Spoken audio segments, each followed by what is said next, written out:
안녕하세요, 여러분. 자, 이제 매일기보 13입니다.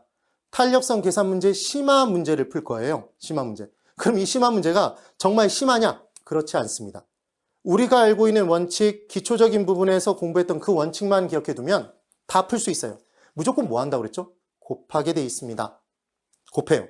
곱할 때 풍은 풍, 초는 초 이렇게 들어가듯이 가격 탄력성은 가격에 곱하고 소득 탄력성은 소득에 곱해 주시기만 하면 돼요. 그때 주의해 주실 건 가격과 수요량 반비례이기 때문에 가격 인상이면 계산된 건 수요량이 감소. 그렇게 기억해 두시면 되죠. 그 다음 뭐만? 순하시만 기억하시면 되는 거예요.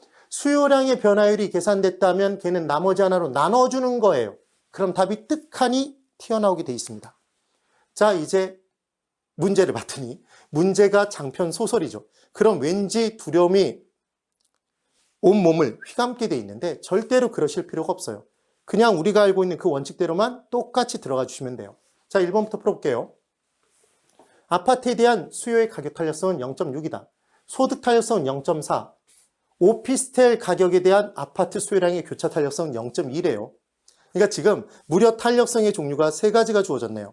가격 탄력성, 소득 탄력성, 다른 재화인 오피스텔 가격에 대한 아파트 수요량의 탄력성을 줬어요. 교차 탄력성을. 그래 놓고 아파트 가격과 아파트 수요자의 소득과 오피스텔 가격이 각각 3%씩 상승했대요. 그럼 이 3%를 각각 다 대입시켜서 곱해주면 되잖아요, 여러분. 그래 놓고 아파트 전체 수요량의 변화율을 구하랍니다. 그러면 이제 3%를 가격 탄력성 0.6에 곱해주면 1.8이죠? 주의해 두실 건, 자, 이제 아셨죠? 가격이 상승됐으니까 수요량은 뭐예요? 감소죠. 이것만 안 헷갈리시면 무조건 푼다고요. 그럼 얘는 1.8% 감소예요. 감소. 마이너스 1.8이죠. 그리고 3%를 이제 소득 탄력성 0.4에 곱해요. 그럼 0.4에 3을 곱했으니까 1.2네요. 플러스 1.2죠. 그리고 오피스텔 가격 교차 탄력성 0.2에 3%를 곱하네요. 3을. 그럼 0.2에 3을 곱하면 0.6이죠. 플러스 0.6이에요. 그 부호 그대로 따라 들어가니까. 그럼 결론적으로는 마이너스 1.8에 플러스 1.2에 플러스 0.6이죠. 그러니까 다 더하면 빵이 되는 거예요. 그래야 정답은 변화 없음이 정답이었습니다. 그래서 문제를 푸실 때 부호는 항상 그대로 따라가 주시면 돼요. 플러스면 플러스, 마이너스면 마이너스 따라 들어가 주는데 가격 탄력성만 반대로 들어가 주시면 되는 겁니다. 꼭 반드시 기억해 주세요. 무슨 법칙이라고요? 수요의 법칙. 우리는 외워야 될 법칙이 개론에서 두 개밖에 없어요. 경제론 부분에서. 딱 둘. 수요의 법칙과 공급의 법칙. 이거 이상하게 매도의 법칙이니 매수 법칙이니 나오지도 않는 거 절대 기억하지 마세요. 네. 자, 이제 2번. 어느 지역에 오피스텔에 대한 수요의 가격 탄력성은 0.6, 소득 탄력성은 0.5이다. 오피스텔 가격이 5% 상승함과 동시에 소득도 변화했대요. 가격도 변하고 소득도 변한 거죠. 그랬더니 전체 수요량이 1% 감소로 끝났대요. 그러면 이렇게 주어졌을 때 이때 소득의 변화율은 얼마입니까? 이게 문제라고요. 그럼 이 문제가 딱 나오면 무조건 뭐 해주시면 되냐면 주어져 있는 내용대로 찾아 들어가서 곱해주세요. 탄력성 계산 문제는 기본적으로 뭐 한다고요? 잘하셨어요. 곱하는 거예요. 그래서 가격 5%를 가격 탄력성에 곱하겠죠. 설마 가격을 소득 탄력성에 곱하시진 않겠죠. 그래서 가격 탄력성에 곱해주시면 얘 3%가 나왔네요. 그러면 가격 상승이니까 수요량은 감소죠. 그럼 3% 감소여야 되는데 마이너스 3이어야 되는데 지금 전체 수요량이 얼마만 감소하고 끝났대요? 1%만 감소하고 끝났다고 돼 있잖아요. 그러면 다른 요인인 소득 변화에 따라 수요량이 2%만큼 증가한 거죠. 그래서 이 둘을 더해서 마이너스 1이 나온 거잖아요. 그래서 이 문제에서는 얘를 찾는 게 포인트인 거죠. 그러면 수요량은 가격 곱하기 가격 탄력성이죠. 줄여서 가가탄. 그 다음 수요량은 소득 곱하기 소득 탄력성이죠. 소소탄. 이렇게 돼 있을 때 0.6 곱하고 5 곱했죠. 그래서 마이너스 3 구했어요. 여기 위에서 했잖아요. 그리고 이때 마이너스 3이어야 되는데 3% 감소해야 되는데 전체적으로는 얼마만 감소했대요? 전체 수요량이 1% 감소로 끝났다면 소득 변화에 따른 수요량의 변화율이 마이너스 3에 얼마를 더해야 마이너스 1이 될 것이냐 이거잖아요. 그럼 얘가 이렇게 넘어오죠. 플러스로. 그러니까 플러스 2가 되겠네요. 되셨나요? 한 번 더 해볼까요? 이게 만약에 마이너스 5예요. 마이너스 1이라면 플러스 4죠. 되셨죠? 그래서 플러스 2예요. 그리고 문제에서 소득 탄력성은 0.5로 줬네요.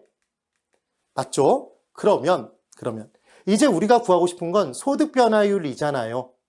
그럼 소소탄에서 소탄을 알면 소탄으로 나눠주면 나오겠죠. 그래서 결론. 여러분, 지금 우리가 구한 게 이게 수요량이죠. 수요량. 그럼 수요량이 나오면 무조건 뭐 한다? 순화시죠. 순화시. 그래서 나머지 하나로 아직 안 사용한 것으로 나눠주시면 되는 거예요. 그럼 계산기로 2 나누기 0.5 두들기잖아요. 그럼 계산기가 사랑스럽게 속삭이죠. 얼마라고? 4라고 속삭이게 돼 있습니다. 이렇게 문제를 풀어주시면 돼요. 4% 증가네요. 그 다음 이 부분의 문제를 멘토에 풀이에요. 그러니까 아까 그게 일반적인 분들이 푸는 거고 이 안에서 그냥 쫙 찾아서 풀어버리자고요. 똑같습니다. 그래서 가격 탄력성 0.6, 가격 5% 상승, 가격 탄력성 곱해요. 그러면 얘는 얼만데? 곱해서 3인데 마이너스 3인 거죠. 가격 상승이니까 수요량은 3% 감소해요. 그런데 얘가 전체가 1% 감소로만 끝났다면 1% 감소라면 당연히 얘가 뭘까요? 가운데 들어있는 게 플러스 2겠죠. 마이너스 3이 마이너스 1로 끝나려면 플러스 2가 중간에 들어있는 거잖아요. 플러스 2를 찾아내면 되는 거죠. 이게 수요량의 변화입니다. 순화시 나머지 하나로 0.5로 나눠주시면 되죠. 이게 끝이에요. 그러면 4%가 나오는 거죠. 플러스니까 4% 증가겠죠. 이렇게 풀어주시면 돼요. 그럼 이 문제도 몇 초 안에 풀 수 있겠다? 예, 40초 정도면 충분히 푸실 수 있습니다. 내가 어떻게 풀어? 푸실 수 있게 돼 있어요. 그 다음 3번. 다음 아파트에 대한 다세대 주택 수요의 교차 탄력성을 구해보랍니다. 그러면 다세대 주택 수요의 교차 탄력성을 구해보라니까 이것도 엄청 어렵겠는데? 이런 생각을 하시는 거예요. 문제의 패턴 푸는 게 똑같아요, 여러분. 가구 소득이 10% 상승하고 아파트 가격이 5% 상승했을 때 다세대 주택 수요는 8%만큼 증가가 나타났대요. 8%. 그때 다세대 주택 수요의 소득 탄력성은 0.6이라면 주어져 있는 내용과 일치되는 애를 먼저 찾아서 걔를 없애버리는 거죠. 곱해주는 거예요. 그럼 소득 탄력성에 뭘 곱해요? 소득을 곱하죠. 소득은 소득 탄력성에 곱합니다. 그럼 0.6에 10을 곱하니까 얘는 6이네요. 6%만큼 증가해요. 그럼 결국 6% 증가로 끝나야 되는데 뭐로 끝났대요? 8%가 증가했다고 돼 있죠, 지금. 그러면 다른 요인인 아파트 가격 상승에 따라 수요량이 얼마 변한 거예요, 여러분? 자, 지금 구한 소득의 소득 탄력성을 곱해서 6을 구했습니다. 6% 증가가 돼야 되는데 다른 요인에 의해서 최종적으로 8% 증가로 끝났다면 다른 요인에 의한 수요량은 2% 증가한 거죠, 여러분. 얘 넘겨주면. 그럼 지금 구한 게 얘가 수요량의 변화율이잖아요. 수요량. 순화시. 아직 사용 안 한 게 뭐죠, 여러분? 지금 뭘 사용 안 했어요? 가격을 사용 안 했잖아요, 지금. 얘는 사용해서 끝냈어요. 가격을 아직 사용 안 했죠. 그럼 가격 얼마로? 5%로 나눠주시면 2 나누기 5를 해주시면 얘는 0.4죠. 그래서 0.4가 정답이 되는 겁니다. 푸실 수 있겠어요? 제가 계속해서 연습을 시켜드릴 거예요. 매일기뽀가 우리가 다 끝난 다음에 나중에 매일기뽀를 응용한 매일예뽀를 풀 겁니다. 예상문제 뽀개기를. 그럼 이 부분이 조금씩 더 반복돼서 매일같이 학습이 되면 분명히 푸실 수 있어요. 그래서 여러분 선배님들, 저한테 공부하신 분들이 계산 문제를 거의 대부분 다 푸세요. 그리고 계산 문제를 오히려 더 쉽게 생각하십니다. 그날이 여러분에게도 반드시 오게 돼 있습니다. 우리의 매일은 합격으로 돌아옵니다. 오늘도 정말 수고가 많으셨습니다.